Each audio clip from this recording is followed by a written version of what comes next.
जय श्री कृष्ण मित्रों। तो आज આપણે બનાવીશું પોટેટો બાઇટ્સ। તો ચાલો આપણે તેની રેસીપી જોઈએ।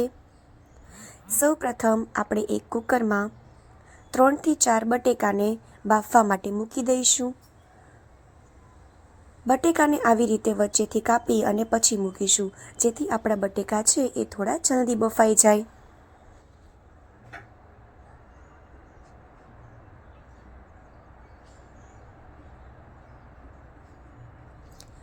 આ રીતે આપણે તેના 2 ભાગમાં કટકા કરી લઈશું અને હવે તેને આપણે બાફવા માટે મૂકી દઈશું।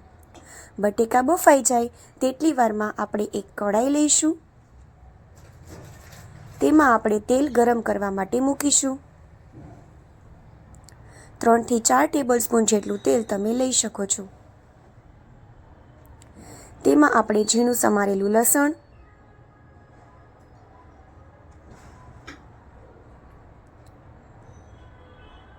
અને સાથે ચીલી ફ્લેક્સ નાખીશું। આ બંનેને તેલમાં સાતળી લઈશું।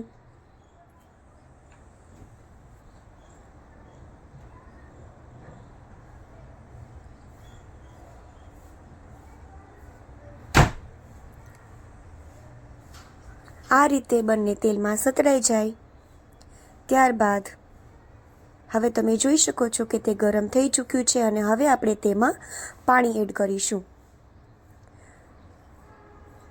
તમે 2 ગ્લાસ જેટલું પાણી લઈ શકો છો। હવે પાણી ગરમ થાય તેટલી વારમાં આપણે જે બાફેલા બટેકા હતા તેને આ રીતે આપણે સ્મેશ કરી લઈશું।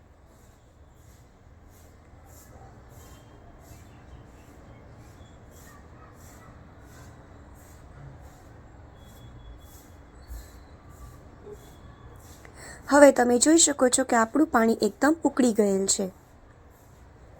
હવે આપણે તેમાં મીઠું એડ કરીશું।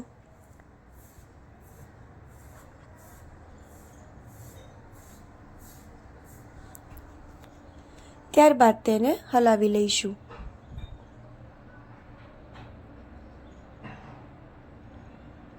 હવે આપણે તેમાં ચોખાનો લોટ એડ કરીશું।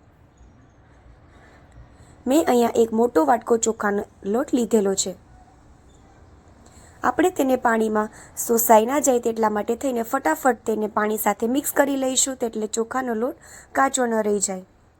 તમે જોઈ શકો છો કે આપણે સારી રીતે મિક્સ થઈ ચૂકેલ છે અને જે બટેકાનો માવો બનાવેલો હતો તે આપણે તેમાં એડ કરી અને તેને મિક્સ કરી લઈશું।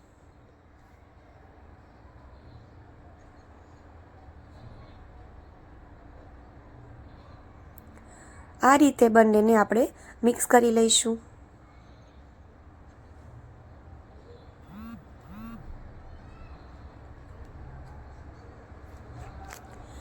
તો આપણો જે માવો છે એ તૈયાર થઈ ચૂક્યો છે। હવે તેમાં થોડું તેલ એડ કરી અને આપણે તેને હજી સારી રીતે થોડું મસળી લઈશું। જો તમને લોટ થોડો ઢીલો લાગતો હોય તો તમે તેમાં કોર્નફ્લોર પણ ઉપયોગ કરી શકો છો, એટલે કે મકાઈનો લોટ। હવે આપણે તેલ ગરમ કરવા માટે મૂકી દીધેલ છે। તેલ ગરમ થઈ જાય તેટલી વારમાં આપણે જે માવો છે તેના નાના નાના કટકા કરી લઈશું। આ રીતે તેને વાળી અને તેના નાના કટકા કરી લઈશું। તમે તેને કોઈ પણ શેપ આપી શકો છો। તમે ગોળ શેપ પણ આપી અને તેને ફ્રાય કરી શકો છો।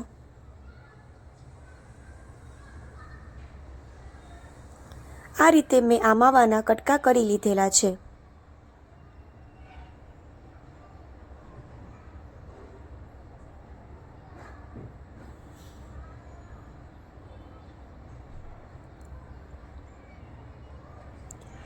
હવે આપણે જોઈ લઈએ કે આપણું તેલ ગરમ થઈ ચૂક્યું છે કે નહીં। તો તમે જોઈ શકો છો આપણું તેલ સારી રીતે ગરમ થઈ ચૂક્યું છે।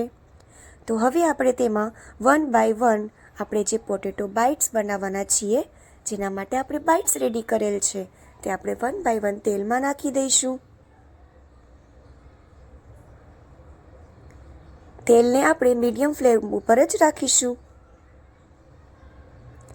જ્યાં સુધી આપણા બાઇટ્સ ગોલ્ડન કલરના ના થઈ જાય ત્યાં સુધી આપણે ફ્રાય કરતા રહીશું।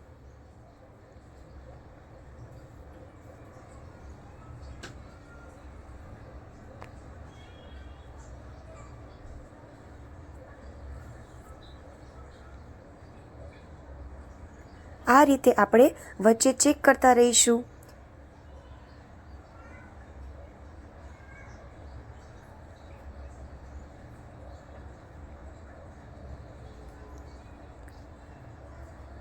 આ રીતે તમે જોઈ શકો છો કે આપણા બાઇટ્સનો કલર છે એ ગોલ્ડન થઈ ચૂક્યો છે અને હવે આપણા બાઇટ્સ છે એ ઉતારવા માટે રેડી છે. તો ચાલો હવે આપણે તેને સર્વ કરી લઈએ.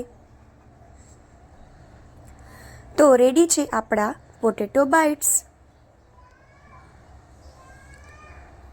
તમે જોઈ શકો છો કે કેટલા ક્રિસ્પી અને યમી આપણા પોટેટો બાઇટ્સ તૈયાર થઈ ચૂક્યા છે.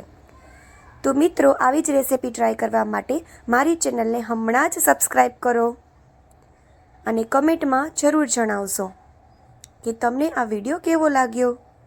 જય શ્રી કૃષ્ણ મિત્રો.